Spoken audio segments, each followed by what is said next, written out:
Hello everybody, welcome to today's video where I'm going to look at the AQA English Language Paper 2 GCSE exam, looking at what 2018 teaches us about 2019 onwards. So I've been studying the examiner's report, looking for the common mistakes students made in 2018, and this will help you to avoid making them whether you're studying for the exam in 2019 or beyond. Make sure you watch this video in conjunction with my videos about what 2017 taught us about 2018, because I'm not going to repeat points that I made there.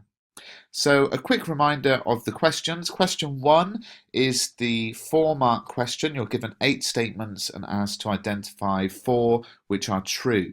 Now let me just say I'm not going to use the actual 2018 paper in this video because many of you will be using it for a mock, so it's not fair for me to kind of leak the questions as it were. But what I will do is give you the advice that came out of the 2018 exam, but apply it to the paper that's in my revision guide, which is available in paperback now on Amazon and ebook at mrbruff.com. So make sure you pick up a copy of that. So you're given 8 statements. You're asked to choose 4 that are true. And this question is slightly harder than paper 1 question 1. And that's really what the examiner's report picked out. So the first thing that came out of the examiner's report was the need to look for implicit ideas. Assessment objective 1 is the being able to identify explicit and implicit ideas, and there's a difference between the two. Explicit are the kind of obvious, clearly stated ideas, but implicit ideas are where you need to interpret the information, you need to read between the lines. So if I give you an example, we see Liam Murphy makes a joke to excuse his poor exam results. Okay, now if that was explicitly found in the text to be true, it would say somewhere in the text something like, Liam Murphy was making a joke to excuse his poor exam results. It would be explicitly stated. When it's implicitly stated, you've got to read between the lines. So if I show you an example, here, this was the actual part of the text where it says, I won't tell you my exam results, but if I'd gone to an all boys school, I might have been a brain surgeon. Now, what we have to work out there is Liam Murphy telling that joke to excuse his poor exam results? We have to read between the lines and actually work out that his joke, well, number one, we have to work out it's a joke, and then we have to think about why he said that joke, and yes, H would be true there. So the first bit of feedback is you need to be prepared to read between the lines and find implicit ideas. There'll be a couple of obvious ones, but you will probably have to read between the lines and look out for those implicit ideas, which makes this harder than paper 1 question 1. Paper 2 question 1 builds on that challenge. The second thing to talk about is not circling more than 4 answers. So you're given this kind of shape next to each answer in the exam booklet, and what you have to do is shade in the circle like this. Okay, now there is a kind of rule about, well, if you make a mistake, what do you do, and all that sort of thing. So I'm not talking about that, because there is a rule that says, well, you know, if you've chosen one and then you think you've chosen the wrong one, then you can correct it. But some students seem to, in 2018, go for this option of circling more than 4 statements, and I think perhaps some people thought that that would mean that, you know, the 4 correct ones that were circled would get marks. But the rule here is that for every statement beyond 4 which is identified, the student loses rather than gains marks. Okay, so you really must just choose 4 of the statements that are in the list of 8. Choose the 4 correct ones, look out for the implicit ideas, and that's paper 2 question 1. Paper 2 question 2 is the summary question.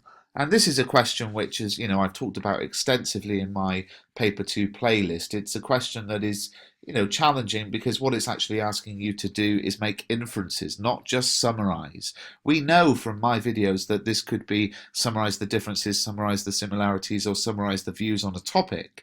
But what it's saying is not just pick those summarizing points, but to actually make an inference from them. Inference is key.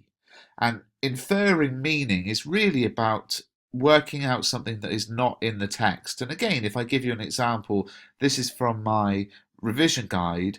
everything that's underlined, I won't read it out, you can pause it and read it, but everything that's underlined is the inference. These are things that are not clearly stated in the text. So the question in my revision guide was to summarize the differences, and I found the differences and I've evidenced them with quotations, but then what I've done is I've inferred information from those differences.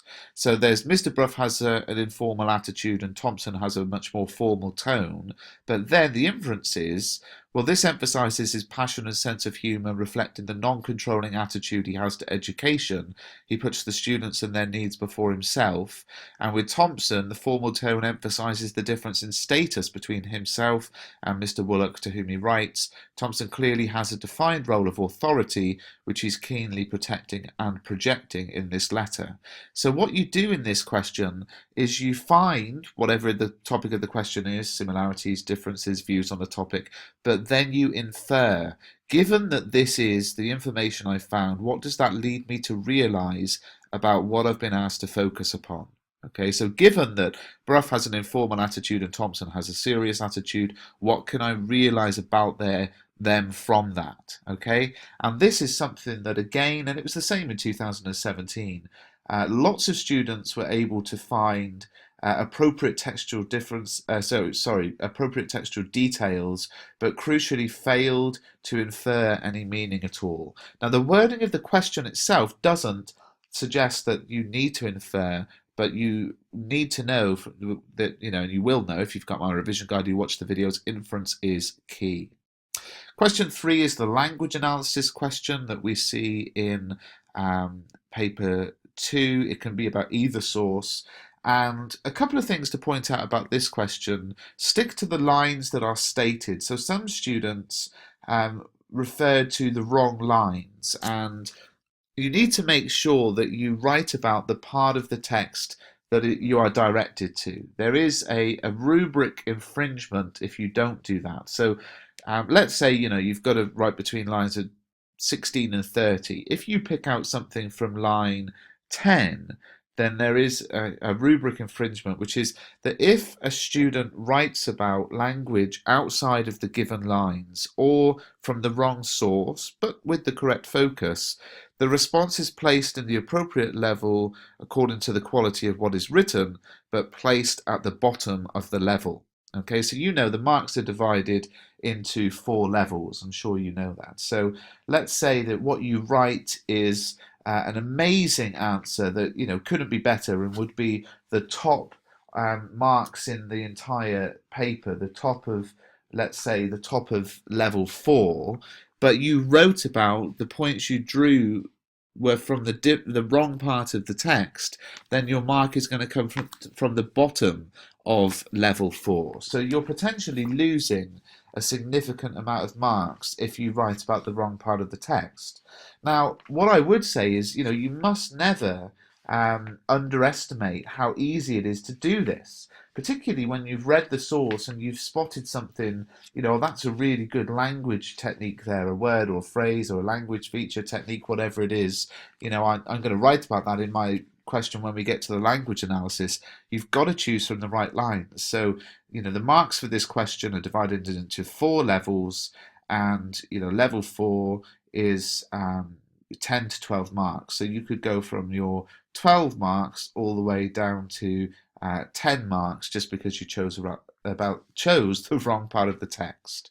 The other thing to talk about here, which is starting to get a little bit complex, but is to avoid generic effects. So I've always talked about this with my guidance on language analysis, that it's not enough to just say, this draws the reader in, this is powerful, this grabs your attention, kind of effects which you could apply to any language device.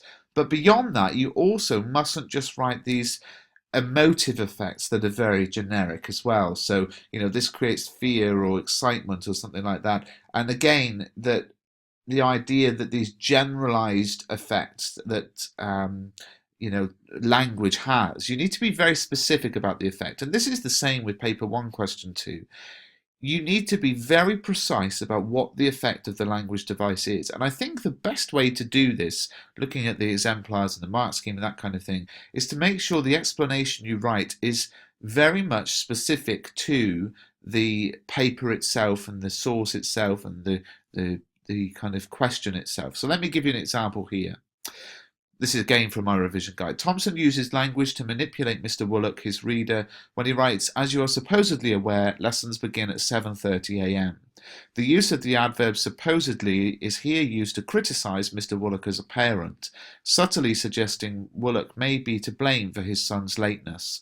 Not only does this highlight one of the wrongs committed by Adrian, but it also reprimands his father.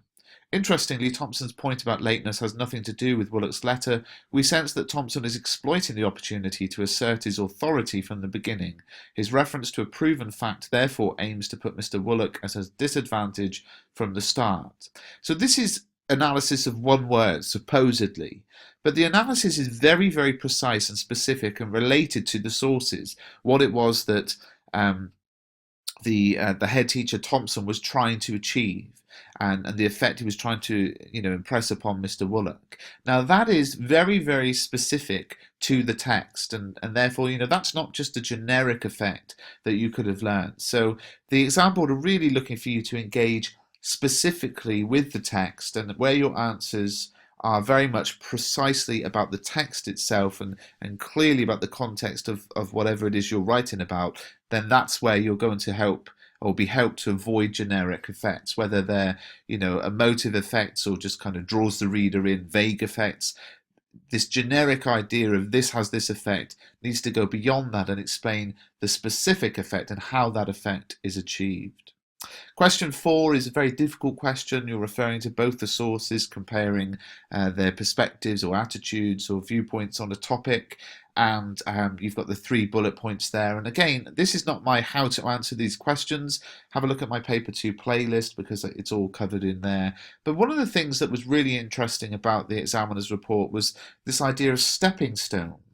A lot of people talk about what order should I answer these questions in, and it's my suggestion that you answer 1, 2, 3, 4, 5. It always has been.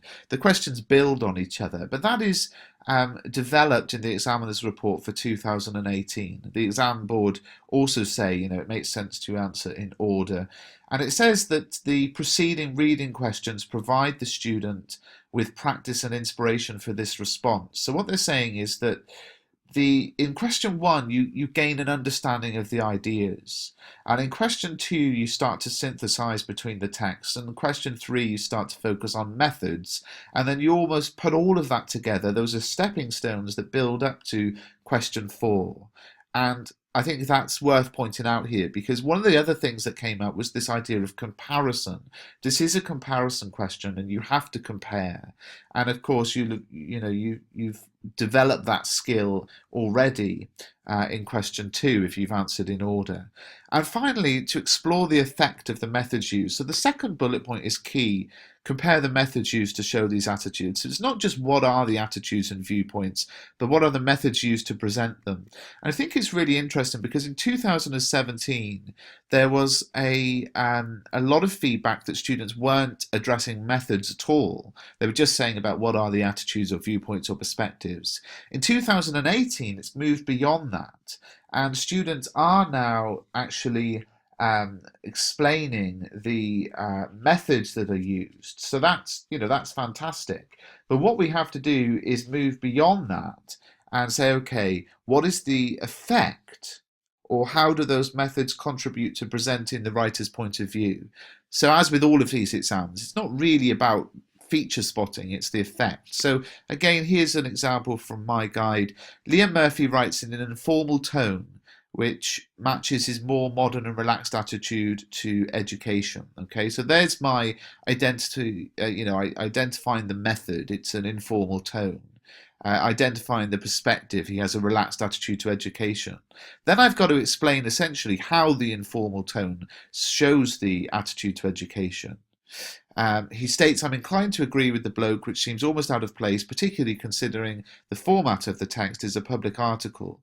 The use of language is deliberately informal, and this enforces the ideas presented in the article that we should be less restrictive with children and let them manage their own learning.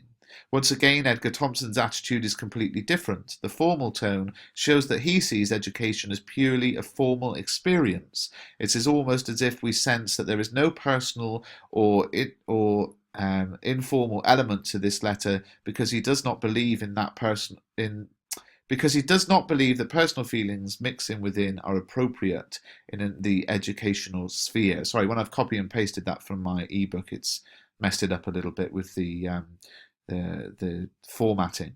So as you can see, my Mac's nearly out of battery as well. But basically what we're saying here is don't just say here's the viewpoint, pick out the method and then explain how the method proves the viewpoint. And question 5, we know that this is a question where, it's worth half the marks in the entire paper. Students are getting better at this question. It is where you're given this strong viewpoint and you're asked to present your own opinion on it. Sometimes you're told the viewpoint that you should take, and sometimes you get to choose the viewpoint that you take. And there are a few things to point out about this question which are going to help us improve our marks in the future. One of the things that came out for those looking for the highest marks is the key use of subtle points. So maybe an extended metaphor which runs throughout the piece, or the clever use of puns. Again, this idea of subtlety is key in avoiding the overuse of linguistic devices. I've talked about this quite a lot in my Language Paper 2 playlist. This kind of idea of over-the-top statistics and expert advice. Whilst it is used in the real world all the time, the exam board are keen for you to not be sort of this over-the-top kind of writing, but actually to be more subtle where you can. So it's not that there's anything wrong with using linguistic devices, but the examiner's report pointed out the overuse of them. So, numerous rhetorical questions, numerous statistics, numerous examples of emotive language, that sort of thing. Kind of just making it subtle if you're looking for the highest marks is really important.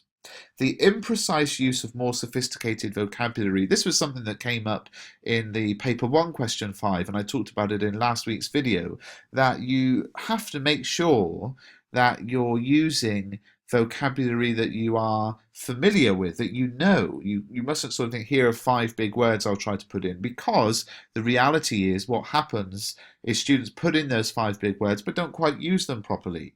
Now, I'm making this video very, very early in the academic year, so you've got all year to start reading sophisticated pieces of non-fiction so that by the time you get to the exam, you're actually used to using them rather than being kind of, unfamiliar with them. The final thing is making sure you write an appropriate tone or style that for the given audience. The question in 2018, it tended towards the colloquial, the over-familiar, the slang and that kind of thing. You have to make sure if the question really requires a formal response that you write in a formal tone. Well, if you've watched the entire video, well done. Please do pick up my revision guide. I know I mentioned it a lot. The fact is these videos are free, and the reason they're free is because ultimately, if you buy revision guides as well, it funds me to make these videos. So hopefully you'll pick up a copy. It's available in paperback on Amazon now, and thanks for watching the video.